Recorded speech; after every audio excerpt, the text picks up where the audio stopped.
Hi friends, ఈ వీడియోలో boat నెక్కి థ్రెడ్తో ఇన్విజిబుల్ పైపింగ్ ఎలా వేయాలో చూద్దాం.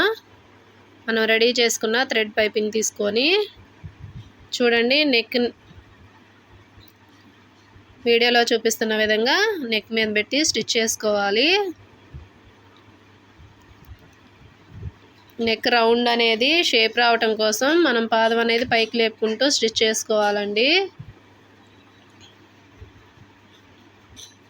క్లాత్ అనేది సాగతీయమాకండి, నెక్ షేప్ పోతుంది. ఆ కార్నర్ దగ్గర మనం ఒక టక్ అనేది పెట్టుకుంటే పైపింగ్ అనేది మనకి ఎటు కావాలంటే అటు తిరుగుతుంది. ప్లీజ్ అండి, ఈ వీడియో కనుక నచ్చినట్టయితే లైక్ చేయండి, షేర్ చేయండి. నా ఛానల్ని ఎవరైనా సబ్స్క్రైబ్ చేసుకోకపోతే సబ్స్క్రైబ్ చేసుకోండి.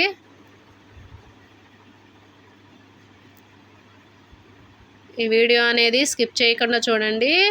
బోట్ నెక్ ఎలా స్టిచ్ చేయాలనేది ఈజీగా అర్థమవుతుంది. చాలా సింపుల్గా స్టిచ్ చేసుకోవచ్చండి కొత్తవారు కూడా.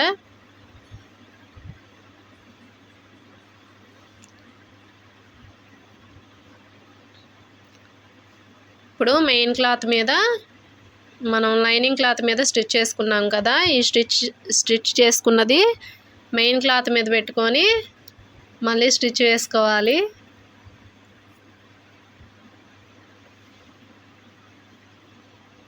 మెయిన్ క్లాత్ మీద రైట్ సైడ్ వైపు పెట్టుకొని స్టిచ్ చేసుకోవాలి. చూడండి, వీడియో చూస్తే మీకు క్లారిటీగా అర్థమవుతుంది. ఏమన్నా డౌట్స్ ఉంటే కామెంట్ చేయండి.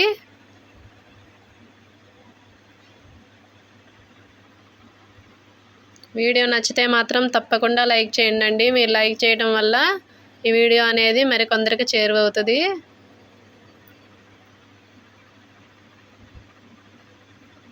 మనం వేసుకున్న స్టిచ్ మీదే వేసుకోవాలి. స్టిచ్ అనేది మీకు కొంచెం కష్టంగా అనిపిస్తే పిన్స్ పెట్టుకోండి, క్లాత్ అనేది పక్కకు జరగకుండా.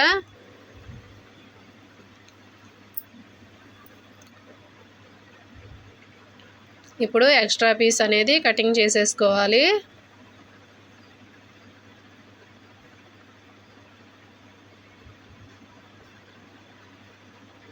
నెక్ చుట్టూతా టక్స్ పెట్టేసుకోవాలి. దగ్గరగా పెట్టుకోండి టక్స్ అనేది, నెక్ షేప్ అనేది నీట్గా వస్తుంది.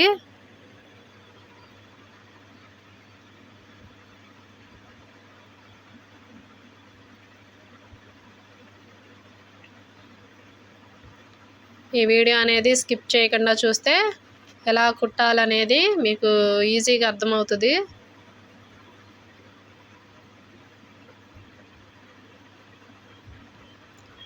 మనం టక్స్ పెట్టుకునేటప్పుడు మనం వేసిన స్టిచ్ అనేది కట్ అవ్వకుండా టక్స్ పెట్టుకోండి.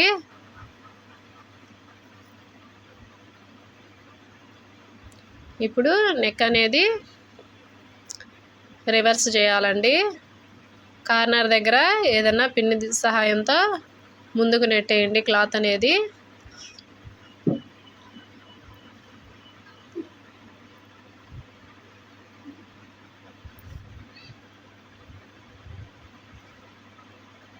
జాగ్రత్తగా పిన్నుతోటి క్లాత్ అనేది ముందుకు నెట్టండి.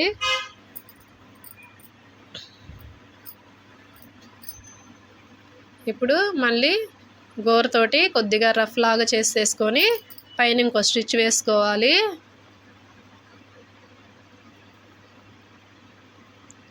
పైపింగ్ పక్కనే వేసుకోండి, స్టిచ్ అనేది నీట్గా ఉంటుంది.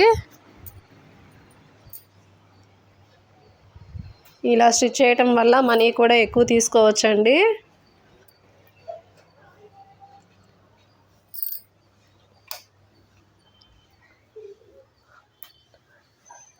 ఖర్చు అనేది కనిపించకుండా ఇన్విజిబుల్ పైపింగ్ కదండి.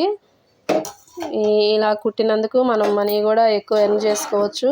కస్టమర్స్ కూడా ఫిదా అవుతారు. చూడండి, షేప్ అనేది ఎంత నీట్గా వచ్చిందో.